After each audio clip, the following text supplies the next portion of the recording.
让我问你一个问题，你现在几岁？假设你今年35岁，你每个月乖乖缴劳保、劳退，一分不漏，工作到65岁，你知道退休的时候，这些钱加起来每个月能给你多少？答案大约是2万块。而台湾卫生福利部的资料告诉我们，一个人基本的退休生活费每个月至少需要多少？至少3万。每个月你的退休金还差1万块，差的这1万谁来补？答案是没有人。这不是预测，这是现在的数字，而且政府早就知道这个问题存在了。欢迎来到财富潜意识，在这里我们不只谈数字，我们剖析人性。今天这支影片，我要带你看一个大多数人直到退休前1年才发现的真相，到那个时候已经太晚了。先让我们正视几组让人不舒服的数字。台湾，根据台湾劳动保险基金的最新报告，劳保基金的隐藏负债超过新台币10兆元。如果政府不从一般预算拨款支撑，劳保基金可能在2028年破产。你没看错，不是40年后，不是20年后，是2028年，你可能都还没退休。根据台湾一项针对50到64岁族群的调查，他们认为退休需要平均837万元，但政府退休计划能提供的只有大约700万左右，差距超过100万。而更残酷的是，在所有被调查的台湾工作者中，只有10%的人预期自己在60岁时能存到退休所需金额的80%以上。也就是说，90%的人都知道自己的退休金不够用，但90%的人依然没有采取行动。香港 MPF 强基金的强制供款率，雇主和雇员各5%，合计只有10%。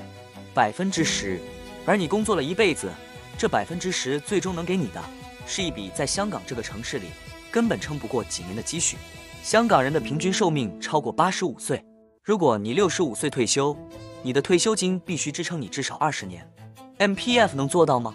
根据大量财务规划研究的估算，大多数人做不到。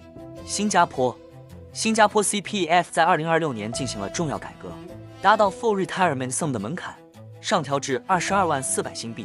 而就算你达到这个门槛， CPF Life 每个月能给你的大约是1650到1850新币。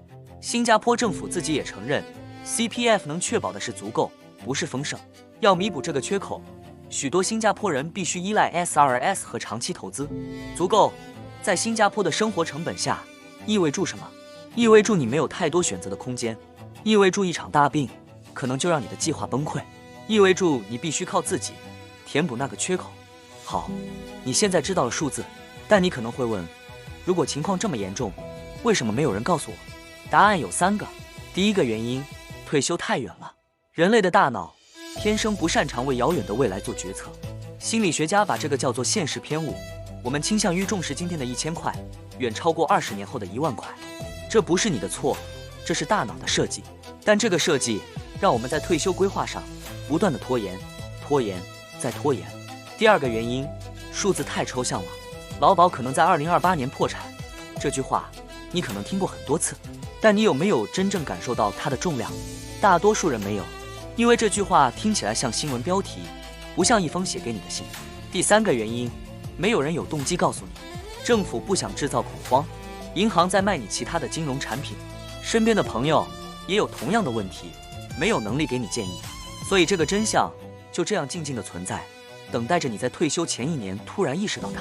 在我告诉你解法之前，我需要先让你认识3个退休陷阱。陷阱1，过度依赖政府的退休制度。台湾的劳退，香港的 MPF， 新加坡的 CPF， 这些都是设计来给你基本保障的，不是让你过上好日子的。它们是地板，不是天花板。如果你把退休计划建立在这个地板上，你的退休生活就只有地板的高度，而且这个地板在台湾可能在2028年开始龟裂。陷阱2，以为退休后花费会大幅下降。很多人告诉自己，等我退休了，孩子长大了，房贷还清了，花费就少了。但数据告诉我们一个反直觉的事实，退休初期，大多数人的花费不会比工作时少很多。你有更多时间去旅行，你有更多时间去享受生活，你的医疗费用会随着年龄的增长而增加。台湾的退休研究显示，疗费用和长期照护是几乎所有退休族群最大的财务焦虑来源。陷阱3，把退休规划留到以后。我现在还年轻，以后再说。这是退休规划最致命的一句话。让我用复利的数字让你感受一下。如果你从30岁开始，每个月额外投资5000元，年化报酬率7%，到65岁，你会有大约1000万。如果你从40岁才开始，你只有大约400万。同样是每个月5000，晚了10年，差了600万。那10年的代价是600万。现在，让我告诉你，有钱人怎么面对退休这件事。有一个根本的思维差异，大多数人问的是，我退休后能领多少？有钱人问的是，我要怎么建立一个不需要停止工作的收入来源？这不是说有钱人不退休，而是说他们建立的是一个能够自动产生现金流的系统，无论他们工作还是不工作。